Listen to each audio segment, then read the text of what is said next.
ও বন্ধুরে, জিবরাইল আলাইহিস সালাম বলেন, আল্লাহ গো, আমি দেখতেছি আমার সামনে একটা নূরের মঞ্জিল মোবারক দেখা যায়। আমার আল্লাহ কয়, জিবরাইল তুমি এই নূরের মঞ্জিলের কাছে যাও। জিবরাইল আলাইহিস সালাম নূরের মঞ্জিলের কাছে গেলেন।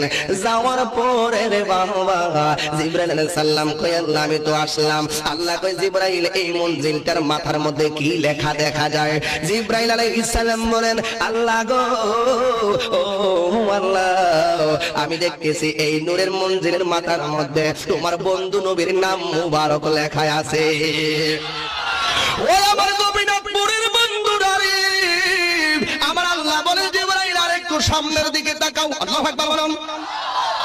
জিবরাইল আলাইহিস সালাতু ওয়াস সালাম ওই সামনের দিকে যখন তাকাইলেন, আমার আল্লাহ কয়, জিবরাইল এবার তোমার সামনে কি দেখা যায়? জিবরাইল